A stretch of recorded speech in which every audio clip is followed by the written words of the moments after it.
Hey fellow time travelers, Future Boy here to review Wave 2 of the Super 7 Back to the Future action figures. 4 new figures to check out, including a couple of revamped figures, the new versions of 1985 Doc and Marty. So the big question is, are they worth the upgrade? Stay tuned and find out as we go back to the figures. Let's set our destination time to 2014, where the first batch of Back to the Future reaction figures were released. This initial group of 4 figures created huge excitement among Back to the Future fans like myself, who had been dreaming for something like this since 1985. George Mcfly, Biff Tannen, Marty, and Doc were now available in 3 3/4-inch action figures. Unsurprisingly, this new brand ReAction Figures was being produced by the toy giant Funko in partnership with a company called Super 7. Besides these being really great throwback toys reminiscent of the original Star Wars toys, adding the recognizable name Funko surely helped this new line of toys succeed in both internet stores and physical shelves of places like Target. For me personally, I finally had my own Doc and Marty action figure, so how could things get better? Well, set time circuits to 2020, and things did get better. The Back to the Future reaction figure line had grown to include figures of the characters from Back to the Future Part 2 now, and even some amazing upgraded hoverboard packaging designed to make all of us collectors say, "Unbelievable." But I couldn't help but notice that Funko's name was now missing from the package, now crediting only Super 7. After a little research, I discovered that yes, Funko and Super 7 went their separate ways in 2016, so Funko could focus on their ever-growing line of pop figures. So now with Funko out of the picture, this allowed Super 7 to continue with the reaction line however they saw fit, and that leads us to the present time, spring 2021. Wave 2 of the Super 7 line is now out, and they have not only continued to add to the Back to the Future line, but they have decided to revamp their original Doc and Marty figures, giving them the George Lucas Special Edition treatment. And much like with the various editions of Star Wars, these new figures beg to be compared and dissected. First off, the packaging. At first I was disappointed when I saw Super 7 had recycled the same old packaging from last year's Wave 1 release, but then I realized it was not a duplicate, but in fact a complementary package design. Put Part 1 and Part 2 figures side by side, and it creates a complete image of the DeLorean. Each side features the subtle differences between the time machine from each movie, from the nuclear reactor and Mr. Fusion to the different license plates. Super 7 obviously had this planned ever since last year's release, so major points to them and their design team. Collectors like me love this stuff. Now let's have a look at the figures themselves, starting with 50s Doc. Wow, this feels pretty good. I don't usually get to open these things. This figure meticulously recreates young Doc in his silver robe, and as an accessory, his infamous brainwave analyzer. A great addition to the collection, this figure works well on its own, but can also play nicely with others, like Puffy Vest Marty. But let's not get ahead of ourselves. First, we need to check out Radiation Marty. This figure recreates Marty in his radiation suit, and more specifically, the Darth Vader version, where he used his Walkman to wake up young George Mcfly and convince him to ask Lorraine out. The figure also includes the detail of Doc's hairdryer on Marty's belt. A hairdryer? Don't they have towels in the future? And yes, like any good Darth Vader action figure, the helmet comes off, revealing our hero underneath. Now, onto the revamped figures of Doc and Marty.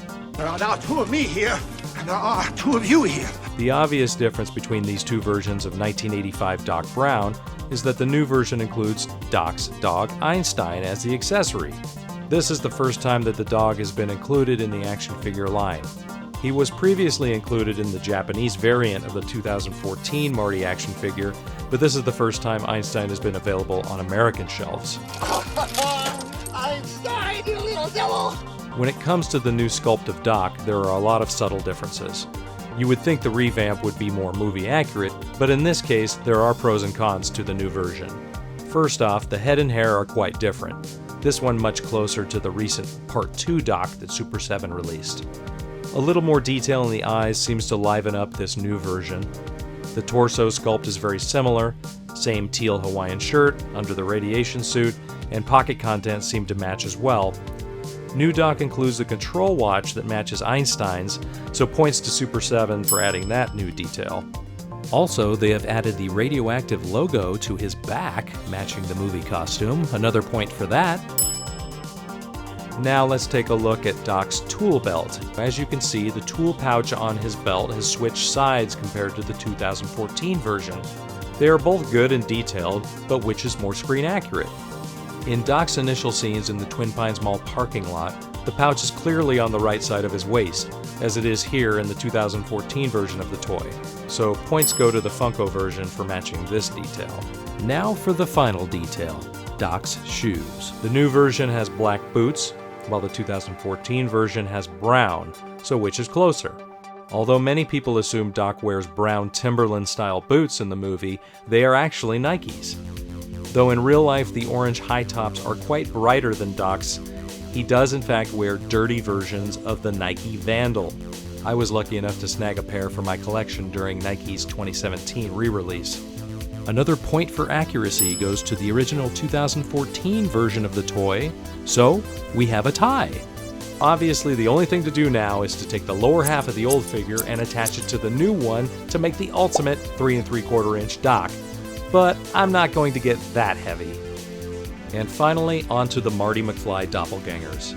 Lots of changes to this new version, the most obvious being the puffy vest, which finally looks, well, puffy.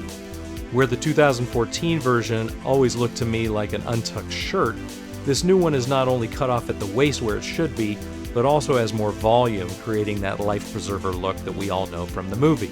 Dork thinks he's gonna drown. Yeah. Although I am a bit on the fence about the vest color, the red versus orange controversy is constantly being discussed among fans, What's with the life preserver? and I have always strongly been Team Orange. Though the 2014 version may be a little too orange, I do prefer it to this new, mainly red version. I feel like there is a compromise somewhere in the middle that this new figure did not quite hit, but the accuracy in the sculpt definitely makes up for it. Also, major kudos for correcting the coloring of Marty's shirt and adding the pattern. This is a great detail that I'm sure added to the manufacturing time, but it is a worthwhile addition. Although they did not quite nail the pattern of his jacket cuffs, I give them a pass for even trying. After all, the 2014 version did not include any pattern and for some reason went all in on bright yellow. The skateboard is way more accurate this time around, as are the shoes, although no one seems to be able to add an accurate Nike swoosh, I'm assuming due to legal reasons. And much like with the new Doc figure, the new Marty figure seems to have more life in the eyes, giving it a bit more personality in general. So all around I give the new 2021 version the win, though I still do have a soft spot in my heart for the early version. After all, it was my first official Marty McFly action figure.